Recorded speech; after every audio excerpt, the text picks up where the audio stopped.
کے ذریعے پکایا جاتا ہے۔ اس عمل کے دوران رس کو چھانا جاتا ہے اور غیر ضروری مواد کو نکال لیا جاتا ہے، جس کے بعد صرف خالص رس ہی باقی رہ جاتا ہے۔ رس نکلنے کے بعد گنے کے چھلکے دھوپ پر سوکھنے کے لیے رکھ دیے جاتے ہیں، جن کو بعد میں گڑ بنانے کے لیے بطور ایندھن استعمال کیا جاتا ہے۔ لیکن اکثر بارش یا ناخوشگوار موسم میں ان کے سوکھنے کا عمل متاثر ہوتا ہے، جس کی وجہ سے گڑ کی پیداوار میں بھی سستی آ جاتی ہے۔ رس کے پکنے کے بعد اس کو لکڑی سے خاص طور پر بنائے گئے ایک بڑے پرات انڈیل دیا جاتا ہے، جہاں پر اس کو ٹھنڈا کرنے کا عمل شروع ہوتا ہے۔ اس عمل کے دوران گڑ کے تیار کیے گئے اس مادے کو مسلسل ہلایا جاتا ہے تاکہ یہ خستہ نہ ہو۔ اس مرحلے میں گھانی کا تمام عملہ حصہ لیتا ہے اور پھر کارخانے کے کسی تجربہ کار بزرگ یا کسان کے مشورے کے بعد ایک خاص وقت کے بعد گڑ کو ایک طرف جمع کرنا شروع کیا جاتا ہے۔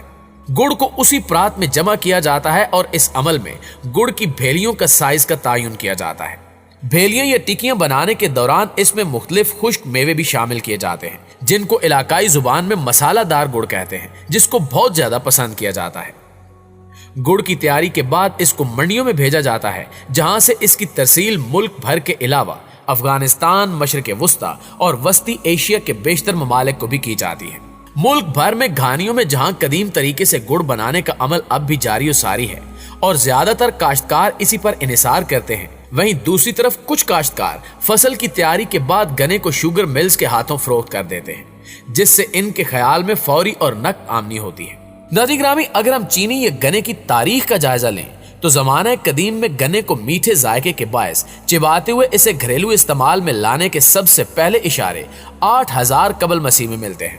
نامور تاریخ دان تاسو گیتا گاکی 2014 کی کتاب قرون وسطی کے اسلام کی سماجی زندگی میں چینی کے مطابق پہلی بار چینی پہلی صدی عیسوی کے بعد شمالی ہندوستان میں گنے سے تیار کی گئی تھی، جبکہ گنے کے پودوں سے چینی کی پیداوار جنوب مشرقی ایشیا میں 4000 سال قبل شروع ہوئی تھی۔ لفظ شوگر سنسکرت ادب سے اخذ کیا گیا ہے، جس کا مطلب ہے پسی ہوئی یا کوٹڈ چینی۔ تاریخ دان میکائل اڈاس کی کتاب قدیم اور کلاسیکل تاریخ میں زرعی اور مسیحی معاشرے کے مطابق ابتدائی طور پر لوگ گنے کو اس کی مٹھاس کے باعث چبایا کرتے تھے۔ اسی طرح ایک اور امریکی تاریخ دان تھامس ٹرائمن نے لکھا ہے کہ ہندوستانیوں نے حضرت عیسیٰ علیہ السلام کے 350 سال بعد دریافت کیا تھا کہ چینی کے کرسٹل کس طرح سے بنتے ہیں۔ اس کے علاوہ ماہر علم بشریات اور یونیورسٹی آف مشیگن میں تاریخ کے پروفیسر تھامس کا خیال ہے کہ ہندوستان میں ریفائنڈ شوگر گپتا سلطنت کے دوران تیار کی جا رہی تھی، اور ان کے مطابق ان کے